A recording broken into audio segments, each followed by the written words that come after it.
Keith, first of all, how are you getting on? How are the players getting on? Are you coping? Are you keeping busy? Well, I think personally, yes, coping, abiding by the guidelines, having me hour and a half outside, taking the family for exercise, keeping in contact with my family, and then basically work-wise, football-wise, doing everything that I can do to keep in contact with the players, the staff at the football club, and also then as many supporters as I can do.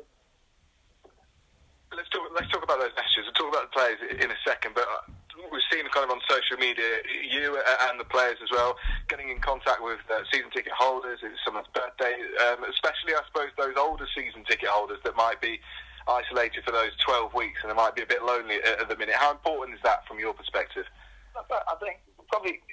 I think you gauge it by the response that you get, and I've got to say the response I've had from the supporters that I've spoke to has been fantastic. Very quickly they've accepted the phone call and the understanding of the reason why it's been done, and then they've been telling me and enlightening me on the history of the football club, their association with the football club, and what it's meant to them, what it means to them, the enjoyment that they get out of it. And I've got to say, I think it's uplifting for myself to hear the affiliation that these supporters have got with our football club and what it means to them, not only as identifying themselves with the football club, but it impacts their lives. And that's the thing there, is what you're just speaking about, that it's fantastic for the fans to receive those calls, but also for you just to kind of reaffirm how much football means to people. It's not the most important thing right now, we all know that, but just to reaffirm how much football means, how much the club means, and how much you guys mean as well to fans. Yeah, definitely. I think, again, I say it is uplifting. And you see the value that some of our supporters put on the football club as part of their ritual, part of their lifestyle. Some of them, I spoke to a lady this morning, 70-some odd years.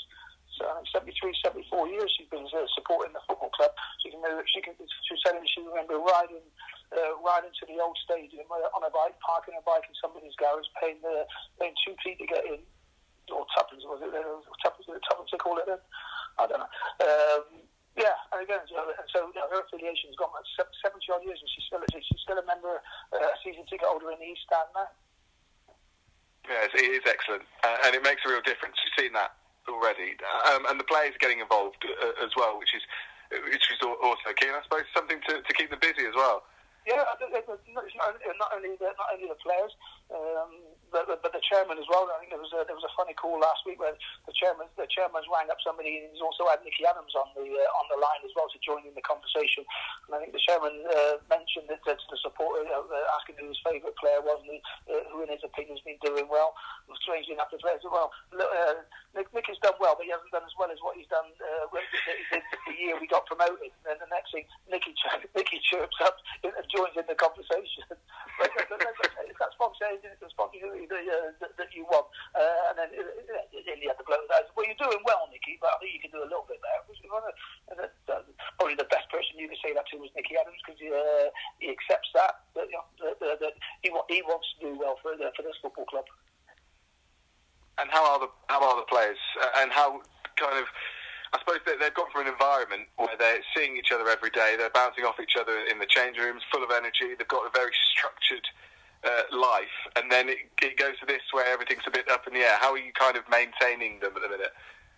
Again, I think what we've done, or what I've done, is I've split the players into four groups. So myself, Colin West, Dan Watson, and Ronnie Jepson, we've all got assigned players that we speak to every 2 or 3 days, and then at the end of the week we exchange lists, so then they get another player to speak to them.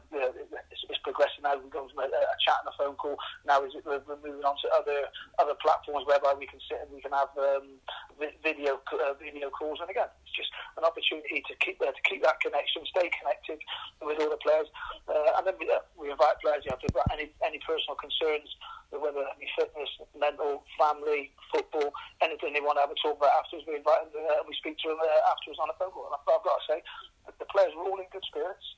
They're all abiding by it. And the main thing is we're making sure that they're abiding and fully understand the guidelines and what their responsibilities are as individuals, not only the individuals within society, not only as professional footballers within their sport. I think it was disappointing recently to see the lack of discipline, not only by footballers or people in the public eye, but just abiding by the guidelines that have been recommended by the government to help us all get through this.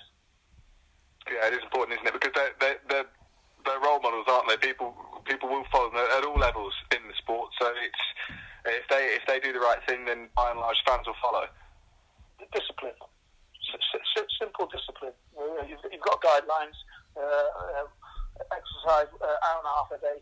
Keep to a minimum when you leave the house. Only go for necessities and make way for key workers to be able to go about the business. I think it's very simple, the instructions that have come out. It's disappointing, the lack of discipline by certain sections and factions that haven't abided by it. And all we can do is make sure we do what needs to be done individually and collectively. That will spread, and then the majority benefits. It sounds bad. Idiots will always be idiots. Yeah, I know what you mean. We need to do what we need to do. Yeah, perfect. Thank you very much, Keith. That's all from me.